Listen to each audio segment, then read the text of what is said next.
Already I know what you're thinking. No, not Final Fantasy II! Well, tough cookie puss, pal, because today I'm reviewing it. Often this game is considered the black sheep of the original 6, and for a good reason, simply because its leveling system is so much different than what the previous game had and what the other Final Fantasy games had even after it.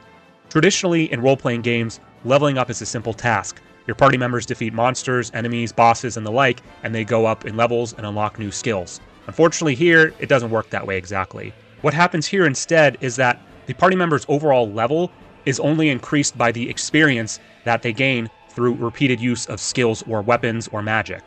Now in the early levels this isn't really a problem. It only takes 1 or 2 hits of a one-handed sword, 1 or 2 casts of Blizzard for example, in order to gain a level. However, as you can imagine in the later levels, when it starts taking 20 hits of a one-handed sword, or 10 casts of Blizzara or Blizzaga, it starts becoming a real pain in the ass. Now, I'm not going to belabor the point about the leveling system because everything about it has already been said by others, but in modern games, especially MMOs like New World for example, sure, the system works because you use a skill repeatedly, you get levels, easy enough, but here it doesn't work so well, and although back then it was advertised as offering players freedom in making their party, that freedom to build your characters however you want is pretty much a big sham. Now I say that the system is a sham because the game has largely already decided which archetypes the characters best perform at. Firion, our main guy, is basically the sword and board wielding speedster. Maria, well, it doesn't really matter as long as you keep her off the front line. I use her as a ranger, for example. And Guy, well, the guy is slow as hell, so anything other than something that needs to strike first is fine for him. And that brings me to my next point, which is the 4th party member is a rotating door guest member who doesn't ever really matter or affect the story all that much. Cool. And I will say that, unlike the previous game, this game has much more of a directed story. You meet Cid, the recurring character in many Final Fantasy games, pretty early on in this one, and then you remember he was referenced in Final Fantasy I as having lived long ago, so for a moment you think to yourself, is this game a prequel rather than an actual sequel to Final Fantasy I?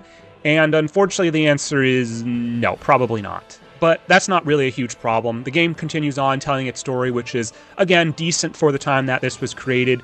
We do get treated to a lot of different tropes that we know now, such as like the belly of the beast or inside the Leviathan. You have a doppelganger princess at one point, things like that. And I will say that there are quite a number of deaths in this game, and many, many sacrifices. I will say that one sacrifice that still sticks out to me is how Yosef leaves behind his daughter Nellie after a heroic sacrifice, although it was in a pretty silly manner. But again, as I said in my previous video, these older games have much simpler storylines than we're used to nowadays, and this one is ultimately that the evil empire is trying to take over the world, and our main characters join the rebellion to stop that from happening. And they are successful. Hey, thanks for saving our kingdom and doing what our impotent army couldn't do, but now that the evil emperor is dead, we're going to have to rebuild the kingdom. Well, gee, thanks. You couldn't even give Firion or his friends a commemorative medal or some sort of token for all the trials and tribulations that they did for you? No, of course not. But even still, considering the age of the game, I would say that the story is overall good enough.